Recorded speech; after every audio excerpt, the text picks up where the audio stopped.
If humans were honest, this video wouldn't need to exist. But here we are, a world full of people saying, "I'm fine, I didn't see your text," and the Olympic-level lie, "I'm on my way." The truth is, most people are terrible at lying. They leak tiny signals in their voice, their face, their words, even the first 5 seconds of every answer. And today, you're going to learn how to catch all of it. Not with superpowers, with psychology. This is how to become a one-person lie detector without joining the FBI or buying weird interrogation lamps. Humans are predictable, even when they lie. Humans don't lie smoothly. We think we do, but the brain is the world's worst criminal mastermind. It panics, it overthinks, it forgets details, it tries to look natural and ends up looking like a malfunctioning NPC. But once you know what to look for, people become transparent. Their lies become loud. Their storylines start glitching like an early access video game. So let's break down the 15 most reliable ways to spot a liar, based on psychology, interrogation techniques, and behavioral research. These are the tools professionals use, and soon you will too, whether to decode dates, interviews, coworkers,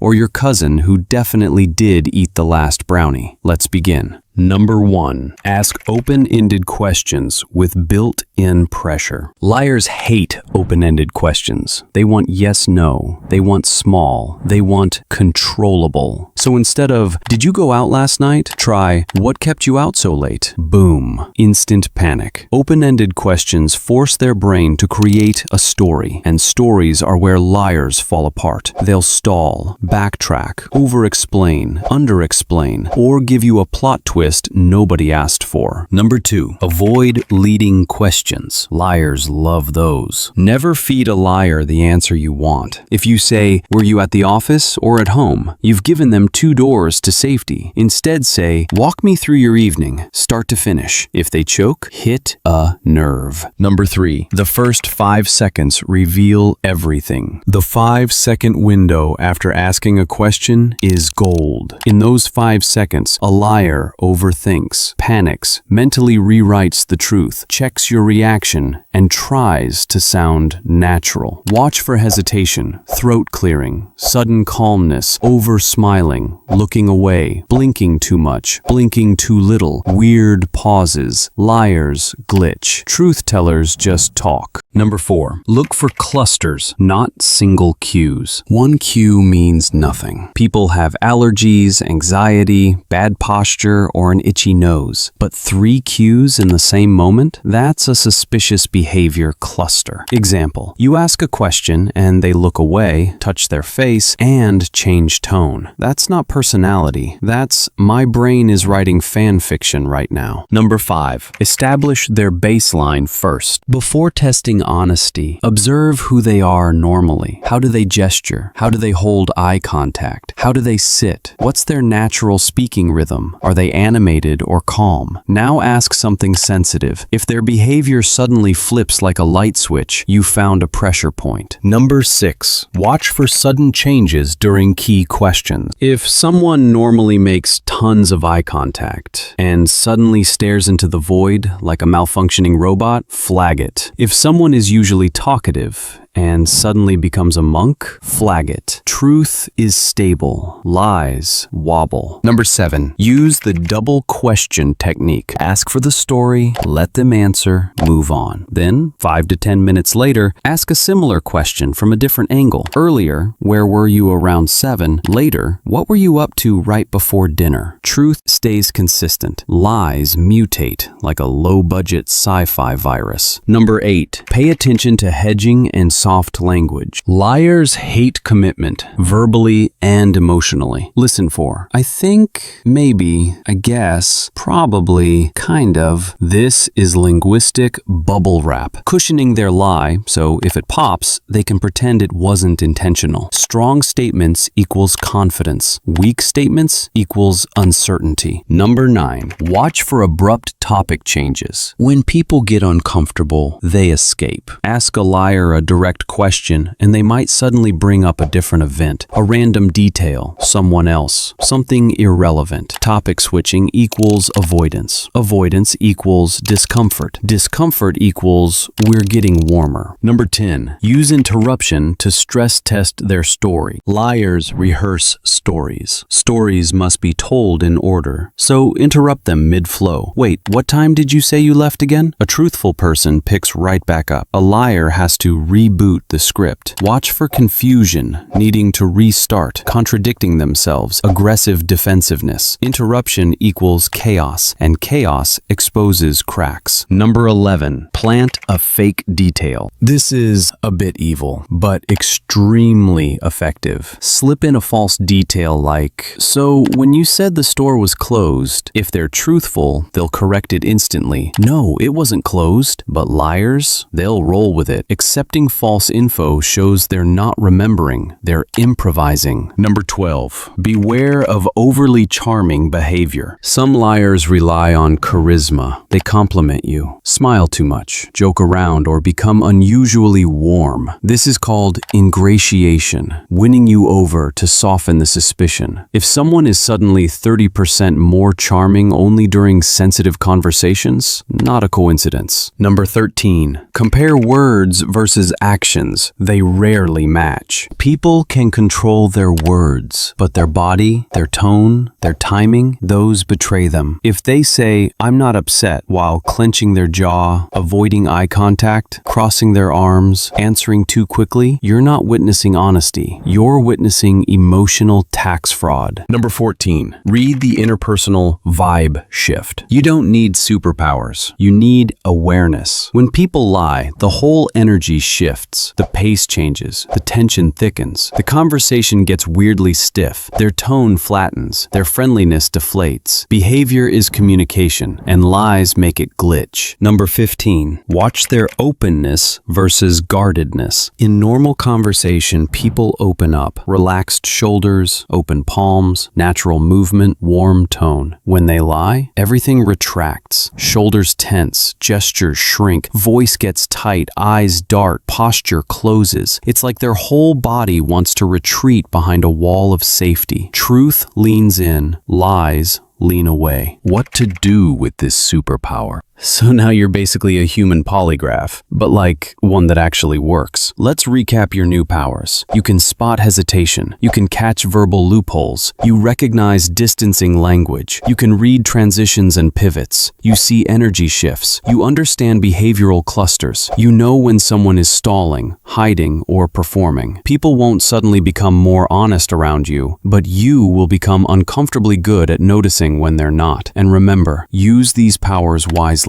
Or chaotically. Again, I'm not your lawyer. Welcome to the world of psychological X-ray vision. You are now officially a one-person lie detector. Stay curious, stay sharp, and don't believe everything people tell you, especially the "I'm on my way" texts.